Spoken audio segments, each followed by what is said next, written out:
Hunter organisations will soon be able to apply for new small grants under the Stronger Communities program. The program will deliver $150,000 per year over 2 years to fund small capital projects delivering social benefits. MP Bob Baldwin says community involvement is important in this process. We'll be very shortly engaging and consulting with the community, looking for projects, and then we'll formally call for submissions to be put for funding applications. Newcastle shipbuilders are under pressure as the Senate Economic Legislation References Committee released its third and final report into the future of Australia's naval shipbuilding industry. 160 workers at Newcastle shipbuilder Forjax are to be laid off, with fears hundreds more will be lost as a major contract dries up. The report recommends the Commonwealth take immediate measures to reverse the perilous downturn in Australia's naval shipbuilding industry. WorkCover has raised concerns about the levy in Maitland after safety issues were brought to the attention of the council by community members. WorkCover has alerted Maitland Council to health and safety concerns in the area.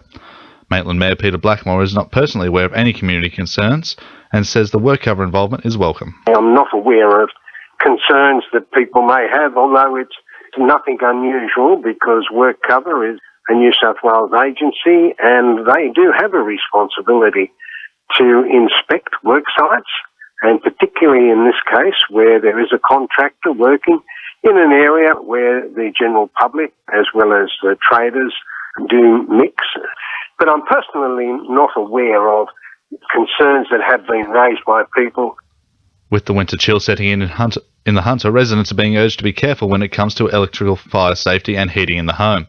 This weekend's predicted cold snap is a concern for Fire and Rescue New South Wales, who were called to more than 1,100 home fires last winter. Superintendent Tom Cooper says to stay vigilant when using electrical appliances. This time of year where we see people in the home instead of going out, generally a lot more chance that they'll be cooking or using a heater or using a dryer or electric blankets. So we're asking people just to make sure that you never leave your cooking unattended. And if you're going to use a heater or a dryer or an electric blanket, make sure that you turn them off before you leave the house or go to bed. And the annual Reserve Forces Day will be held tomorrow at Civic Park, Newcastle, starting from 10:30am. The day will include a parade showcasing the 8th Brigade and in particular the 8th Combat Service Battalion, which celebrates its 20th anniversary. President of the Reserve Forces Day Hunter Council John Carter hopes the event will raise the profile of the Defence Force Reserves in the area. Sport, thanks to our sponsor Warners Bay Sports Club. It seems Jeremy Smith could be hitting the field with the Newcastle Knights pack when they take on Canberra Raiders next week. Having missed the past 5 games due to sternum injury, the 35-year-old lock is keen to rejoin the team.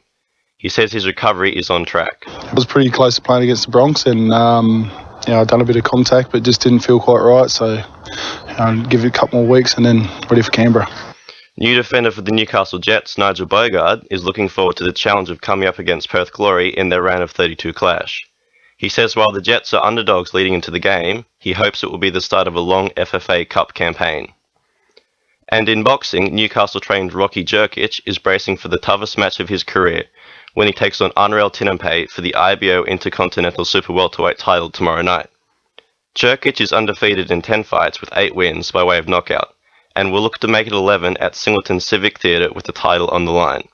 That's sport. I'm Tyler Fidel. To new RFM News Time is 12:10.